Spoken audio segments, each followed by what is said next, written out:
L'alerte ouverte de Laurent Gbagbo, une stratégie politique à la fois symbolique et offensive. Une stratégie politique à la fois symbolique et offensive. Laurent Gbagbo rallume la flamme citoyenne et lance trop c'est trop un front contre l'abus. Un front contre l'abus. Chers amis, bonjour. Germain Siwe.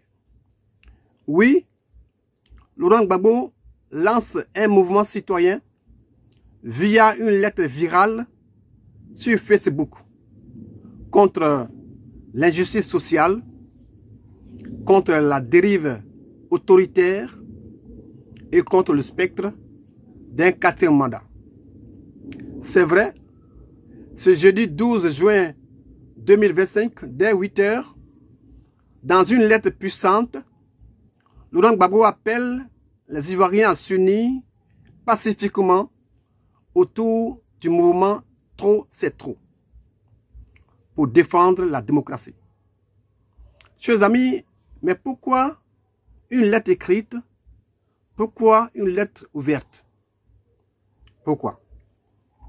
En choisissant la lettre ouverte, Laurent Gbagbo privilégie une communication personnelle, directe et solennelle. Ce format rompt avec les canaux institutionnels classiques tels que les meetings, la télévision, ou bien la radio, qui sont perçus comme formatés, comme contrôlés ou bruyants. La lettre permet de poser un message réfléchi, un message structuré, un message exempt de coupures ou d'interprétation médiatique. Chers amis, il s'agit ici d'un acte de positionnement. Se présenter non pas comme un chef politique en campagne, mais comme une conscience nationale qui alerte, qui écoute et qui fédère. Chers amis, pourquoi Facebook à 8 h plutôt que les journaux traditionnels? Pourquoi? Le choix de Facebook permet de contourner les filtres médiatiques souvent inféodés au régime. Il touche un public jeune, un public réactif, un public connecté qui est friand de messages directs et viraux. Dès 8 h, le message s'inscrit dans le rythme numérique des Ivoiriens actifs. Des Ivoiriens actifs. C'est une stratégie d'influence moderne qui vise la viralité et la légitimité citoyenne plutôt que la validation institutionnelle. Chers amis, quelle est la cible de Laurent Gbagbo à travers ce courrier? Laurent Gbagbo interpelle les populations marginalisées. Je veux dire les laissés pour compte. Donc, les déguerpis, les sans-emploi, les enseignants, les paysans, les jeunes, les femmes, les leaders. Mais il cherche aussi à rallier les modérés, les déçus du système et ceux qui sont fatigués des clivages partisans. Il tend la main à une coalition large, citoyenne, transversale, qui dépasse donc les carcans politiques.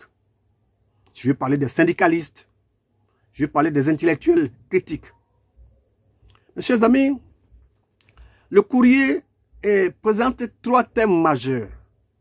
3 thèmes. Premièrement, nous avons la crise sociale et les injustices systémiques qui donnent la pauvreté, qui donnent l'exclusion, qui donnent la précarité. Le deuxième thème, c'est la crise démocratique qui entraîne la dérive autoritaire, qui entraîne la justice instrumentalisée, qui entraîne le projet de 4e mandat anticonstitutionnel. Et le 3e thème, c'est l'appel à un sursaut national, c'est-à-dire le lancement du mouvement Trop c'est trop comme levier pacifique et non partisan pour faire entendre la voix du peuple. Chers amis, alors, quelle est notre analyse de ce courrier? Quelle est notre vision de cette lettre ouverte? Il faut dire que le ton est grave, volontaire, inclusif. Le vocabulaire est accessible, répétitif, pour marteler les mots-clés, à savoir peuple, changement, droit, paix, citoyen. Le nous collectif renforce l'identification. L'alternance entre je, nous et le peuple crée une dynamique d'union et de leadership moral. L'usage répétitif de trop c'est trop martèle une exaspération collective et prépare une mobilisation progressive. Chers amis, alors, politiquement, Laurent Gbagbo se repositionne en figure de résistance, figure morale au-dessus des partis face à un régime accusé de confiscation du pouvoir et qualifié d'arrogant et d'autocratique. Cette lettre, à la fois dénonciation et appel au rassemblement, est un acte fondateur pour 2025. Elle marque le retour d'un acteur politique qui choisit la voie citoyenne pour mener un combat démocratique. Je vous salue.